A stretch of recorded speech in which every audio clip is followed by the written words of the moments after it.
함께 나누실 하나님 말씀 마가복음 16장 9절에서 20절까지 말씀인데요. 우리가 한 절씩 교대로 읽으시겠습니다. 예수께서 안식 후 첫날 이른 아침에 살아나신 후 전에 7 귀신을 쫓아내어 주신 막달라 마리아에게 먼저 보이시니 마리아가 가서 예수와 함께 있던 사람들이 슬퍼하며 울고 있는 중에 이 일을 알림해 그들은 예수께서 살아나셨다는 것과 마리아에게 보이셨다는 것을 듣고도 믿지 아니하니라. 그 후에 그들 중 2 사람이 걸어서 시골로 갈 때에 예수께서 다른 모양으로 그들에게 나타나시니 2 사람이 가서 남은 제자들에게 알리었으되 역시 믿지 아니하니라. 그 후에 11 제자가 음식 먹을 때에 예수께서 그들에게 나타나사 그들의 믿음 없는 것과 마음이 완악한 것을 꾸짖으시니 이는 자기가 살아난 것을 본 자들의 말을 믿지 아니함일러라. 또 이르시되 너희는 온 천하에 다니며 만민에게 복음을 전파하라. 믿고 세례를 받는 사람은 구원을 얻을 것이요 믿지 않는 사람은 정죄를 받으리라. 믿는 사람에게는 이런 표적이 따르리니 곧 그들이 내 이름으로 귀신을 쫓아내며 새 방언을 말하며 뱀을 집어 올리며 무슨 독을 마실지라도 해를 받지 아니하며 병든 사람에게 손을 얹은즉 나으리라 하시더라. 주 예수께서 말씀을 마치신 후에 하늘로 올려지사 하나님 우편에 앉으시니라. 제자들이 나가 두루 전파할세 주께서 함께 역사하사 그 따르는 표적으로 말씀을 확실히 증언하시니라. 아멘. 오늘 우리에게 주신 하나님의 말씀입니다. 세상에는 참 믿기 힘든 것들이 많이 있습니다. 어렸을 때 한 동네에서 같이 막 뭐 물장구도 치고 땅 따먹기도 하고 이렇게 놀던 친구가 오랜만에 딱 만났는데 고급 외제차를 끌고 오고 뭐 강남에 빌딩들이 몇 채 있고 믿을 수가 없죠. 도대체 무슨 일이 일어난 걸까? 여고 동창인데 학교 다닐 때 내 가방 못지 가방 들고 다니는 친구인데 나중에 보니까 글쎄 재벌 2세 건물주 아들과 결혼해가지고 동창 모임에 나왔는데 그 무슨 똥 가방 이렇게 메고 이제 오는 거예요. 정말 믿기 힘듭니다. 그런데 사실 우리가 믿을 수 없는 이런 것들을 믿을 수 없는 건요, 믿을 수 없어서가 아니라 어쩌면 진짜 믿고 싶지 않기 때문에 그런 거예요. 도대체 저럴 수가 없는 건데 믿고 싶지 않기 때문에 믿기 힘든 경우가 많습니다. 몇 년 전에 일어난 사건, 타진요 사건 아세요? 타진요? 네. 타블로에게 진실을 타블로에게 진실을 요구한다. 뭐 이런 가수 타블로가 미국의 명문 대학이죠. 스탠포드를 졸업했다고 했는데 안티팬들이 못 믿겠다는 거예요. 난 믿을 수 없어. 니까짓 게 어떻게? 참고로 타블로가 여기서 보이는 SIS 네, 서울국제스쿨 네, 그 졸업했습니다. 저희가 굉장히 좋은 동네에 교회가 있는 거예요. 네. 그래서 못 믿겠다고 인터넷에 거짓말이다 막 이렇게 퍼뜨렸어요.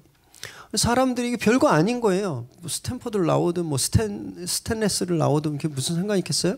저는 상관없는데 믿지 못하겠다고 막 이게 이슈가 되니까 막 큰 사회적인 문제가 됐습니다. 그래서 막 나중에 검찰이 나서서 진짜 졸업했다고 하기도 했고 급기야는 스탠퍼드 대학 총장 아마 이 사람 총장하면서 평생 처음 해본 것 텐데 예 우리 학교 나왔어 이렇게 공증까지 했어요.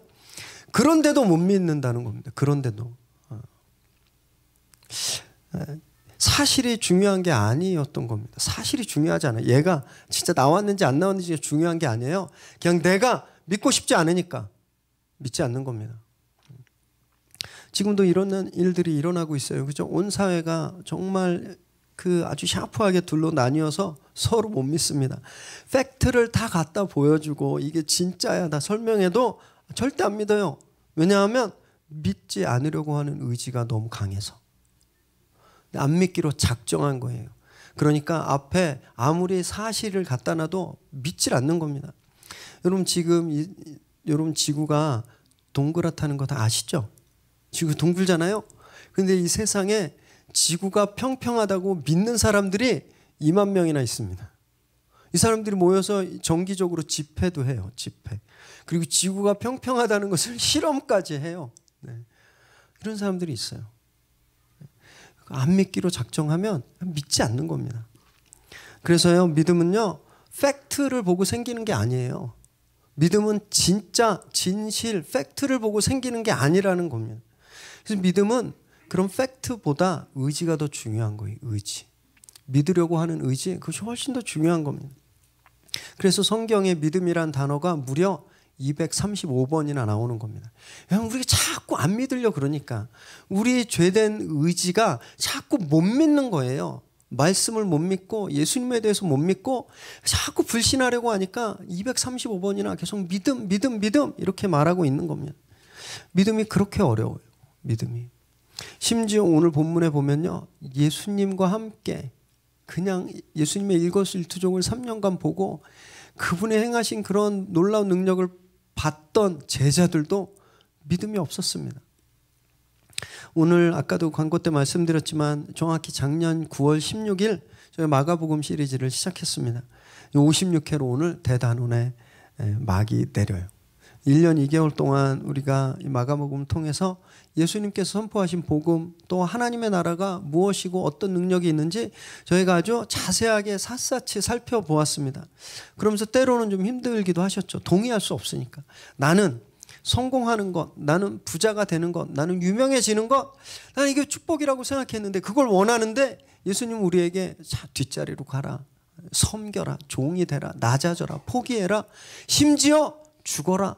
이게 너무 동의할 수 없는 거예요. 그래서 저희는 불편하기도 했었습니다. 또 때로는요, 소망과 그 기쁨으로 우리가 또 회복을 얻기도 했었죠. 위로를 받기도 했습니다. 아, 주님이 이런 사람도 고치셨구나. 주님이 이런 사람도 사랑하셨구나. 아, 나하고 똑같은데 주님이 이런 은혜를 베푸셨구나. 우리가 그 말씀을 통해서 위로를 받았던 거예요. 오늘 그 1년 2개월 동안 우리에게 주셨던 하나님의 은혜, 마가복음을 통해서 우리에게 찾아오시고 우리 터치해 주셨던 그 기억들을 좀 오랫동안 좀 간직하시길 바랍니다. 그리고 다음 주부터는 창세기 파트 1 1장에서 11장까지 프라이멀 히스토리, 원역사를 저희가 나누게 되는데, 역사 이전부터 계셨던 하나님 그리고 그분의 사랑과 구원의 계획, 우리가 이것을 살펴보게 될 거예요. 또 특별한 은혜가 저희에게 있으리라고 믿습니다. 마가복음은요, 원래 8절에서 끝나는 책이에요. 지난주 본문에서 마가복음은 끝이 납니다.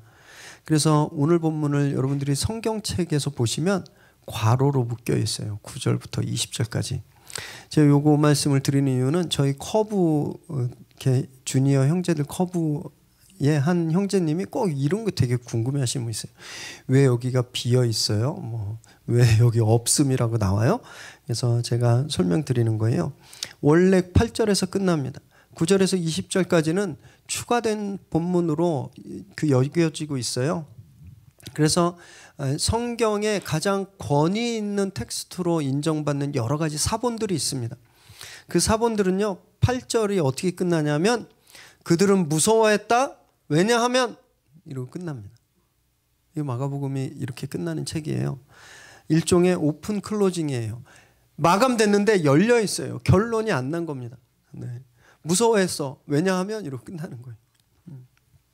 학자들은 왜 마가복음이 이렇게 끝났을까? 왜 8장에서 이렇게 오픈 클로징으로 끝났을까? 크게 세 가지로 추측합니다. 원래 마가가 약간 4차원적이어서 그냥 그렇게 마무리한 거야, 이렇게 생각하는 분들이 있고요. 또 끝 다 기록했는데 어떤 이유로 이게 분실됐다, 사라졌다, 이렇게 생각하시는 분도 있어요. 또 제일 동의를 많이 받는 추측은 마가가 이 마가복음을 막 마무리 짓다가 너무 급한 상황이 발생한 거예요. 막 이렇게 쳐들어왔다거나, 막 이렇게 누가 밀고 해서 막 그 로마 군인들이 막 쳐들어왔다거나 뭐 이런 상황 때문에 마무리를 미처 하지 못하고 편지를 보냈는데, 나중에 이 편지를 필사하는 분들, 요새는 이렇게 제록스에 놓고 버튼 누르면 막 복사가 되지만 당시에는 이렇게 손으로 썼거든요. 필사자들이 아무리 봐도 이렇게 뭐가 마침표가 없는 것 같아서 다른 복음서, 복음서들을 참조하고 또 그 당시 성경 말고도 전해져 내려오는 기독교 문서들이 있었거든요. 그걸 참조해서 여기에 추가한 거다, 이렇게 해석하기도 합니다. 어쨌든 이유야 어쨌든 이것이 이런 이유로 저런 이유로 추가되었든 아니든 전통적으로 교회는요 이 부분도 하나님의 말씀으로 인정하고 있습니다. 그래서 성경에 기록되고 속하게 된 거예요. 이 짧은 본문 9절에서 20절까지 짧은 본문은 예수님이 부활하시고 40일 동안 행하신 모든 일이 다 담겨져 있습니다. 주님 부활하시고 사도행전 1장 3절에 보면 예수님 부활하시고 40일간 함께 계셨다 그러셨거든요. 40일 동안 예수님이 가르치신 것, 보여주신 것, 말씀하신 것이 요 구절에 딱 들어있는 거예요. 그래서 오늘 본문은 예수님께서 부활하시고 나서 제자들에게 행하신 특별 보강이라고 말씀드릴 수 있습니다. 그리고 이 특강의 핵심 키워드가 있는데 그것이 믿음과 전도예요. 믿음과 전도. 9절 말씀 함께 읽습니다. 시작. 예수께서 안식 후 첫날 이른 아침에 살아나신 후 전에 7 귀신을 쫓아내어 주신 막달라 마리아에게 먼저 보이시니. 지난 이전 본문에서는 여인들이 이른 아침에 무덤에 갔죠. 그런데 거기에 예수님의 시신도 없고 천사만 있었어요. 부활하셨다는 소식은 들었죠. 그런데 부활하신 주님을 만나지 못했잖아요. 그런데 오늘 부활하신 주님이 막달라 마리아에게 제일 먼저 보이셨다라는 겁니다. 막달라 마리아. 궁금해졌어요. 왜 막달라 마리아일까? 막 달라 그래서? 막 보여달라 그래서 그런가? 이렇게 막 궁금해졌어요. 왜 헤롯 궁에 나타나시지 않으셨을까? 왜 로마 황제 그 시저가 있는 그 로마 한복판에 그 황제 궁에 딱 나타나시지 않으셨을까? 그랬으면 게임 끝나는 거잖아요. 아니면 제자들한테 왜 먼저 보이지 않으셨을까? 왜 막달라 마리아일까? 궁금해졌습니다. 이 막달라 마리아는요, 이전 본문에 보면 무덤까지 갔지만 천사가 전한 소식이 너무너무 두려워서 도망친 여인 중에 한 명이었습니다. 그리고 오늘 본문에서 막달라 마리아가 7 귀신 들렸었다라고 설명하고 있는데 정말로 그 속에 귀신 7마리가 들어갔을 수도 있고요. 7이라는 숫자가 상징하는 것이 있어요. 완전, 그러니까 귀신한테 완전히 사로잡힌, 그래서 완전히 망해버린, 더 뭐 여지가 없는 그냥 이 세상에서 최악의 상태, 거기에 처해 있었는데 주님이 고쳐주셨다라는 의미로 저희가 해석할 수 있습니다. 얼마나 감사했을까요? 완전 망했어요. 더 이상 숨 쉴 수도 없고 그냥 자기 인생은 이 세상에서 최악인데 고침받았어요. 여러분 감기 걸렸다가 기도받고 난 사람이 더 막 감사가 크겠어요? 아니면 3개월밖에 못 삽니다. 이렇게 시한부 선고를 받았는데 고침받은 사람이 훨씬 더 감사가 크겠습니까? 훨씬 더 심각한 분이 감사의 온도가 훨씬 센 거예요. 막달라 마리아는요, 이 세상 누구보다도 주님께 감사가 컸을 거예요. 왜냐하면 더 이상 막달라 마리아보다 더 이상 최악의 인생은 없었기 때문에. 그래서 그 감사가 너무 커서 제자들도 다 도망갔는데 예수님의 십자가 길을 끝까지 쫓아갔고요. 주님이 어디에 묻히시는지도 보았고 향유를 준비해서 날이 새기도 전에 무덤으로 향했었던 거예요. 주님이 그 마음을 헤아려 주신 겁니다. 주님이 그 마음을. 얼마나 당신의 은혜를 깊이 깨닫고 있고 얼마나 감사하고 있는지 주님이 그 마음을 헤아려 주신 거예요. 그래서 막달라 마리아에게 가장 먼저 나타난 겁니다. 정말 은혜를 경험하면요, 주님을 경험할 수 있어요. 우리가 얼마나 큰 은혜를 입었는지를 깊이 깨달으면 그때 주님을 경험하는 거예요. 여러분, 예수님이 우리 때문에 십자가에서 죽으셨거든요. 우리는 원래 죽어야 됐어요. 우리는 그냥 죽은 존재였어요. 가능성이 요만큼도 없어요. 완전히 죽은 인생이었는데 주님이 대신 죽어주셔서 우리가 살아났습니다. 이것보다 더 큰 은혜가 어디에 있겠어요? 경기 조금 안 좋은데 뭐 복권 샀는데 복권 맞아서 그거보다 물론 기쁘긴 하겠지만 그럼 그거하고 비교도 할 수 없는 은혜입니다. 죽었는데 살았잖아요. 그럼 큰 은혜를 입었는데 우리는요, 은혜의 온도가 너무너무 달라요. 불평할 때가 있어요. 불평하고 또 그랬나 보다 이렇게 무감각해질 때도 있거든요. 그래서 예수님을 경험하지 못하는 겁니다. 주님은 은혜를 깨닫고 감사하는 사람에게 역사하시는 거예요. 그 은혜가 얼마나 큰지, 나를 살리신 은혜가 얼마나 감사한지 그것을 깊이 깨달을 때 주님이 역사하시는 겁니다. 오늘 그 은혜를 깊이 깨닫게 되시기 바랍니다. 기쁨과 감사를 회복하시기 바라요. 그래서 우리에게 임하시는 예수님을 경험하시기를 주님의 이름으로 축원합니다. 10절 11절 읽습니다. 시작. 마리아가 가서 예수와 함께하던 사람들이 슬퍼하며 울고 있는 중에 이 일을 알림해 그들은 예수께서 살아나셨다는 것과 마리아에게 보이셨다는 것을 듣고도 믿지 아니하니라. 부활하신 주님을 만난 막달라 마리아는요, 더 이상 숨어 있을 수가 없었어요. 그래서 한 걸음에 달려갔습니다. 숨어서 슬퍼하고 울고 있던 제자들에게 가서 주님께서 살아나셨다! 증거한 거예요. 증언했어요. 제자들이 믿지 않았죠. 왜 믿지 않았을까? 지난번에도 말씀드렸지만 여성은 증인 자격이 없습니다. 재판에서 증거 능력이 없어요.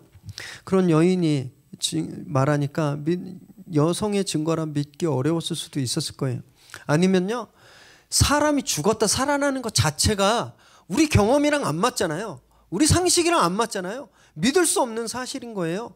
그랬을 수도 있고요. 또는요, 패배감 때문이었을 겁니다. 패배감. 예수님 때문에 집도 버리고 가족도 버리고 인생을 올인했는데 이분이 왕이 되실 줄 알았어요. 기적도 베푸시고 귀신도 쫓아내셨던 분이었어요. 그랬던 분이 허무하게 잡혀서 십자가에서 죽으셨으니까 그게 얼마나 패배감이 심했겠어요. 나 이제 우리 뭐하고 사나? 우리 어떻게 해야 돼? 다시 가야 돼? 두렵고 허무하고 자신들의 신세가 너무너무 처량했을 겁니다. 이런 복잡한 상황 속에서 그들이 슬픔이라는 감정에 사로잡혀 있었어요. 그래서 울고 있었던 겁니다. 그러니까 듣고도 믿을 수 없었던 거예요. 이런 믿음이 없는 제자들을 마가가 뭐라고 말하고 있냐면요, 12절에 제자들이라고 하지 않고 예수와 함께하던 사람들이라고 말하고 있는 겁니다. 그냥 예수님과 같이 있었던 사람들이라고 하는 거예요. 제자들이 아니라 주변인이라고 말하고 있는 겁니다. 아무리 제자라도 믿음이 없으면 그냥 주변인인 거예요. 다른 말로 말씀드리면요, 같이 있다고 믿음이 생기는 게 아니라는 겁니다. 그냥 주님 옆에 있다고 믿음이 생기는 게 아니다라는 거예요. 주님은 8장, 9장, 10장에서 이미 3번이나 말씀하셨어요. 내가 죽고 사흘 만에 살아날 거다. 예수님은 늘 말씀을 지키시고 말씀을 행하시고 그대로 이루셨거든요. 이 제자들이 3년간 매일매일 확인한 게 그거였어요. 말씀을 이루시는 주님, 말씀대로 행하시는 주님. 당신이 말씀하신 대로 살아나셨다는데 그것을 그렇게 마리아가 전했는데 믿지 못하는 거예요. 왜냐하면 감정에 사로잡혀 있으니까. 말씀이 아닌 감정에 사로잡혀 있으니까 믿음이 사라져버린 겁니다. 여러분, 감정은요, 때로는 우리를 깊은 영적 체험으로 이끌어가기도 해요. 찬양 가운데 막 이렇게 기도 가운데 이렇게 눈물이 나고 막 우리를 만지는 그런 편안한 감정들, 평안한 감정들, 그걸 통해서 또 깊은 영적 체험으로 가기도 하지만요, 이 감정이라는 건 또 믿음을 방해하기도 합니다. 교회 가려고 막 아침 일찍부터 일어나서 막 뭐 밥 차리고 애들 씻기고 막 이렇게 교회 갈 준비하는데 남편이 소파에 누워서 TV 보고 뭐 야구 보고 막 이러고 있어요. 뭐가 확 치밀어 오르잖아요. 아, 좀 빨리 해. 그런데 그러고 또 옆으로 돌아 누워서 또 채널 바꾸면 어떻게 해요? 막 화가 확 나죠. 당신 뭐 하는 사람이야? 교회 가야 되는데 막 애들도 안 챙겨 막 이렇게 하니까 남편이 그 좀 천천히 해도 되지 뭘 그런 거 갖고 그래 딱 이러면 그럼 어떻게 해요? 오늘 교회 안 가. 기분 잡쳤어. 예배 드릴 기분 아냐. 웃으시는 분들은 다 그런 경험이 있으신 건가요? 여러분 우리가 얼마나 쉽게 감정에 휘둘리는지 몰라요. 기분 나쁜 일이 있잖아요. 그럼 교회 와서 막 뚱하고 막 입술이 코보다 앞에 더 나오고 찌푸리고 그래서 다른 성도들이 막 불안하죠. 근데 막 조금만 기분 좋은 일 있으면 막 하늘에 별도 따다 드릴게요 막 이러면서 막 오버를 해요. 여러분 이렇게 감정에 사로잡히면 별로 바람직하지 않습니다. 믿음은 감정에 좌우되는 게 아니에요. 믿음은 한결같습니다. 왜 그런지 아세요? 말씀이 동일하기 때문에 그래요. 믿음은 말씀에 기반하고 있기 때문에 내 기분이 어떻든지 간에 내 상황이 어떻든지 간에 내가 지금 실패했든지 성공했든지 내 컨디션이 좋든지 나쁘든지 그거와 상관없이 말씀은 동일한 겁니다. 그래서 감정에 의사결정권을 주면 안 되는 겁니다. 말씀에 결정권을 드려야 되는 거예요. 이것이 믿음이라는 겁니다. 믿음. 이런 성숙한 믿음을 다 소유하시길 바랍니다. 그래서 예수님 주변에 있었던 사람들이라는 말이 아니라 진짜 참된 제자다라는 칭찬을 들으시기를 주님의 이름으로 축원합니다. 12절 13절 읽습니다. 시작. 그 후에 그들 중 두 사람이 걸어서 시골로 갈 때에 예수께서 다른 모양으로 그들에게 나타나시니 두 사람이 가서 남은 제자들에게 알리었으되 역시 믿지 아니하니라. 막달라 마리아의 증언은 그렇다고 쳐요. 율법에 증인은 항상 두 사람 이상이어야 되거든요. 그리고 남자여야만 됐어요. 이게 다 충족이 안 됐잖아요. 여성이고 혼자였어요. 그래서 막달라 마리아의 증언은 믿지 않았다고 쳐요. 주님이 그래서 완전히 증인 자격을 갖춘 증인들을 보냅니다. 두 사람에게 나타나시고 그 두 사람을 증인으로 보내요. 누가복음에 따르면 이 두 제자는요 엠마오로 내려가는 두 명의 제자였어요. 누가복음 24장 13절 14절 시작. 그날에 그들 중 둘이 예루살렘에서 25일이 되는 엠마오라 하는 마을로 가면서 이 모든 된 일을 서로 이야기하더라. 이 제자들이 엠마오로 가고 있어요. 자기 고향이었겠죠. 이제 뭐 끝났잖아요. 이제 뭐 예수님 돌아가시고 이제 끝났어요. 여기 있어도 뭐 할 게 없어요. 야, 고향이나 가자. 가서 뭐 옛날에 하던 거 다시 하고 뭐 어떻게 되겠지. 그러면서 내려가면서 이 모든 된 일을 이야기하는 거예요. 와, 그때 너무 좋았는데. 예수님이 알지? 그 광야에서 뭐 물고기 2마리 떡 5개로 막 5,000명 이상 먹이실 때 와, 그때 진짜 엄청났는데 막 이런 얘기 하는 거예요. 야, 우리가 배를 타고 갈릴리를 건너다가 진짜 죽게 생겼는데 주님이 말 한마디 하니까 막 바람이 막 멎었잖아. 그랬는데 죽으시다니. 그랬는데 이분이 돌아가셨네. 끝났지 뭐. 이런 이야기 하면서 가고 있었어요. 그때 주님이 그들에게 나타나셨는데요. 오늘 본문 12절 보니까 그들이 이 주님이 어떻게 나셨다고 되어 있어요? 다른 모양으로. 이 말씀 뭐냐면 제 두 제자들은 예수님이 누군지 몰라봤어요. 예수님이 그들 앞에 나타났는데 부활하신 주님이 나타났는데 주님 몰라봤어요. 여러분 이 구절에서 우리는 부활 후에 우리가 어떤 존재가 되는지 그것을 조금 엿볼 수 있습니다. 마가복음 12장에 사두개인들과 했던 부활 논쟁 기억하시죠? 한 집안에 형제가 7명 있는데 다 차례로 죽어서 한 명의 아내들과 다 살았어요. 사두개인들이 주님께 묻죠. 나중에 부활한 다음에 누가 진짜 남편이에요? 이렇게 물었어요. 그때 주님이 이들에게 뭐라고 말씀하셨냐면 너희가 성경도 모르고 능력도 모르고 그래서 아주 크게 오해하고 있구나 이렇게 말씀하셨거든요. 이렇게 말씀하신 이유는 부활은 지금 우리가 경험하는 이런 시스템, 존재 방법과 차원이 다른 완전히 다른 새로운 존재 방식이다라는 걸 말씀하시는 거예요. 그런데 사두개인들이 여전히 현실에 상황 안에서 현실 구조로 부활을 보고 있으니까 그것이 말씀도 모르고 능력도 모르고 오해하는 거다 이렇게 말씀하시는 겁니다. 부활 후에 주님이 다른 모습으로 나타나셨다는 것은요, 이미 지금 이 상황, 우리가 살고 있는 이 세상에서 중요한 형체, 물질, 시스템, 이것이 의미가 없다라는 거예요. 이걸 초월했다라는 거예요. 그래서 저는요, 천국 갔다 왔다는 분들의 말을 잘 못 믿겠어요. 그분들의 간증을 들어보면 막 길에 금이 깔렸고 막 고급 맨션이 있고 나무에는 수정 과일, 다이아몬드 과일 막 있다 그러잖아요. 그런 말씀 들어보셨죠? 제가 믿을 수 없는 건 그것들은 다 이 세상에서나 가치 있는 것들이에요. 이 부족한 물질 문명, 그래서 희귀한 것일수록 더 가치가 있는 이 세상의 시스템에서 가치 있는 것들이 천국에서 여전히 가치 있는 거 그거 아니거든요. 천국은 다른 모양입니다. 그래서 전혀 다른 세상이에요. 그래서 저는 그분들의 간증이 잘 믿어지지 않는 겁니다. 그분들이 뭔가 되게 크게 오해하고 있구나 이런 생각이 들어요. 여러분, 부활은 우리 경험에 갇히는 것이 아닙니다. 천국은 우리 경험과 우리가 생각하는 사고방식과 우리 시스템에 갇혀 있는 것이 아니에요.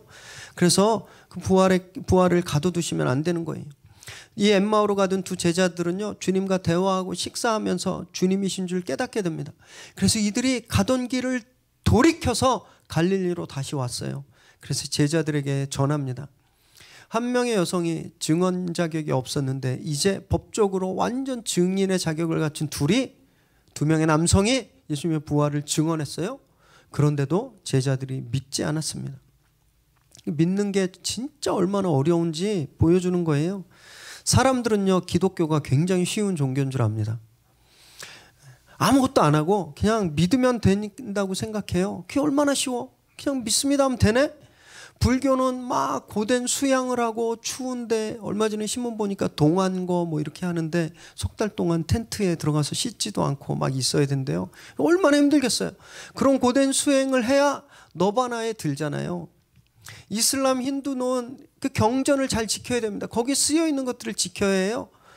그렇게 고된 노력을 행해야 뭔가 득도를 하고 뭔가 구원에 가까이 가는데 기독교는 아무것도 안 하고 믿습니다. 그럼 되니까 얼마나 쉽냐 이렇게 얘기하는 겁니다.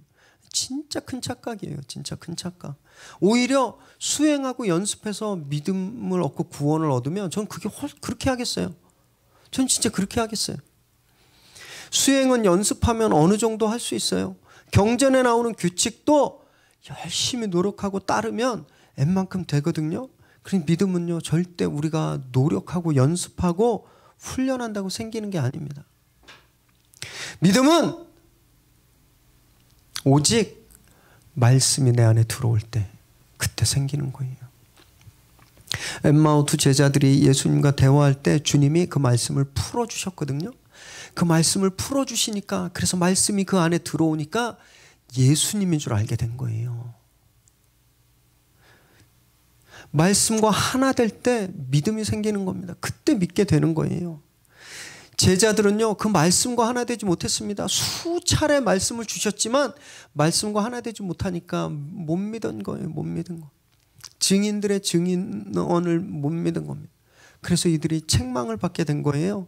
14절 읽습니다. 시작.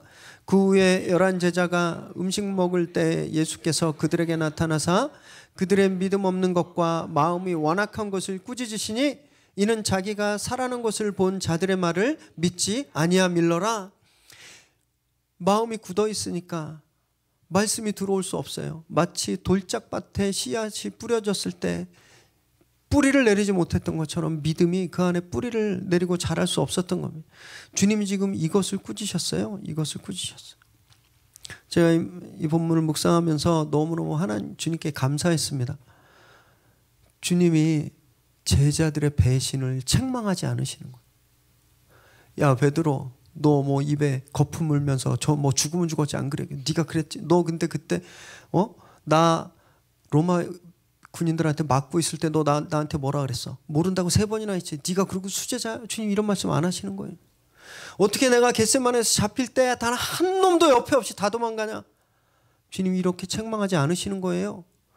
너무 감사했어요. 만약에 저희가 나중에 주님을 만났는데 주님이 파워포인트 띄워 그럼 쫙 나오는데 뭐 몇 살 때 뭐 했고 몇 살 때 뭐 했고 너 이거 했지 이거 아직 회개 안 했지. 주님이 그렇게 우리의 잘못을 셈하고 책망하시면 그럼 저희가 얼마나 비참하겠습니까? 주님이 오늘 제자들의 배신과 잘못을 책망하지 않으시는 거예요. 주님은요 오히려 제자들의 믿음 없음을 책망하시는 거예요. 믿음 없음. 왜냐하면 우리 연약함은 믿음으로만 해결될 수 있기 때문에 그래요. 제자들이 말씀을 못 믿어서 주님을 배반하고 다 도망쳤잖아요. 지금도 못 믿고 있잖아요. 주님 그 원인이 믿음 때문이라고 말씀하시는 거예요. 믿음을 회복하면 그 연약함들이 채워지고 회복하는 겁니다. 그래서 주님이 그것을 꾸짖고 계시는 거예요. 여러분 우리도요 말씀을 받았습니다. 말씀으로 오신 하나님, 말씀이 육신이 되어서 오신 하나님, 그 예수 그리스도 우리가 받았어요. 그리고 매일매일 큐티를 통해서 성경을 읽고 묵상하고 말씀을 받아요. 그러면 믿음이 자라야죠. 믿음이 자라야 돼요. 그런데 우리는 근심하고 두려워할 때가 훨씬 더 많습니다. 내일이 조금만 틀어지면 막 심장이 두근두근하고 잘못되면 어떡하지? 잘못되면 어떡하지? 하던 일이 조금만 틀어지면 망하면 어떡하지? 불안해요. 이런 모습은 오늘 예수님의 부활을 믿지 못하는 제자들과 똑같은 모습이라는 거예요. 제자들은 자신들의 경험과 상식, 패배감과 절망감 때문에 마음이 굳어졌거든요. 그래서 믿을 수 없었어요. 우리도 그렇다라는 겁니다. 우리의 경험, 우리의 상식을 의지하고 우리 눈앞에 보이는 상황들 그 앞에서 절망하면 마음이 굳어지는 거예요. 그걸 보면 마음이 굳어지는 겁니다. 그러면 믿음이 자랄 수가 없는 거예요. 오늘 아직 우리 눈앞에 있는 상황들, 우리를 어렵게 하는 것들, 나를 괴롭게 하는 사람들, 궁핍함들, 이것들이 아직 우리 눈앞에 있지만 여러분 그것들에게 눈 감으시고 말씀에 눈을 뜨시길 바랍니다. 말씀 앞에서 믿음을 회복하시길 바라요. 그래서 꾸중이 아닌 너 정말 네 믿음이 정말 귀하구나. 너 어떻게 그런 믿음을 소유했니? 이런 칭찬을 주님께 받게 되시기를 주님의 이름으로 축원합니다. 15절 읽습니다. 시작. 또 이르시되 너희는 온 천하에 다니며 만민에게 복음을 전파하라. 주님이 이제 직접 나타나셔서 제자들에게 그들의 불신을 종식시켜 주셨어요. 그리고 믿음을 확실하게 세우셨죠. 아니 남의 말 듣고 못 믿었는데 이제 눈앞에 그 죽으셨던 주님이 나타나신 거예요. 안 믿을 수가 없는 거죠. 그렇게 믿음을 세워주시고 그들에게 지상명령을 주십니다. 천하에 다니며 모든 사람에게 복음을 전해라 명령하셨어요. 여러분 이것이 부활하신 목적이고요. 부활을 증거하신, 그래서 믿음을 세워주신 목적이에요. 주님이 제자들 앞에 짠하고 나타나신 건 야 봐 나 살아났다. 끝내주지. 너네 못하지? 내가 얼마나 이런 능력이 있어. 내가 이렇게 당신의 능력을 자랑하시려고 부활을 증거하신 게 아니에요. 주님이 그들에게 부활을 증거하신 이유는 믿음을 회복하고 세상에 나가서 예수 나의 복음을 전해라. 이것 때문에 주님이 나타나신 겁니다. 주님이. 여러분 그래서 제자는요 보고 듣고 믿는 것을 전하는 사람들이에요. 구경하는 사람이 아닙니다. 전하는 사람이에요. 주님이 전하라 그랬는데 네 그러고 집에 가서 전 부치고 파전 만들고 뭐 이러면 안 되신다는 거예요. 그런 신앙으로 살 때가 너무너무 많거든요. 전하려고 하지 않아요. 믿음을 회복할 때 사명을 다할 수 있습니다. 여러분 세일즈맨의 영업사원의 실적은요 다른 것에 있는 게 아니라 자기가 팔고 있는 제품에 대한 확신에 달려 있습니다. 물건을 팔아야 되는데 이거 뭐 별거 아닌 것 같아요. 뭐 이거 쓸모 있나? 뭐 이거 한다고 진짜 뭐 머리가 나나? 이거 가짜인데. 이런 마음으로 자기 물건을 팔면요 실적이 나질 않습니다. 확신이 있어야 돼요. 여러분 이거 바르면 머리카락 나요. 탈모약이 세상에 없습니다. 오해하지 마세요. 이거 쓰면 진짜 나요. 그 물건에 대한 확신이 있어야 사람들이 설득당하고 믿고 물건을 구입하잖아요. 그래서 우리가 전도하지 못하는 건요, 어쩌면 믿음이 없기 때문일 수도 있어요. 나도 못 믿는데 어떻게 남을 믿게 하겠어요? 내 안에 이 구원에 대한 이 강한 믿음이 없으니까 그냥 뭐 기회 되면 예수 한번 믿어볼래? 그럼 아님 말고, 간절함이 없는 겁니다.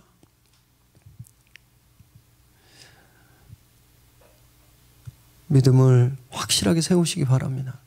우리가 소유한 복음, 우리가 소유한 구원, 이것이 가장 소중하다는 것을 정말 절절하게 믿고 계셔야 돼요. 그냥 나와야 됩니다. 우리 안에서 그게. 그 확신이 차고 넘쳐야 그때 전할 수 있게 되는 거예요. 여러분, 우리에게 이렇게 믿고 전해야 할 제자도가 그대로 위임되었음을 기억하시기 바랍니다. 교회를 에클레시아라고 하잖아요. 세상에서 구별돼서 부름받은 공동체예요.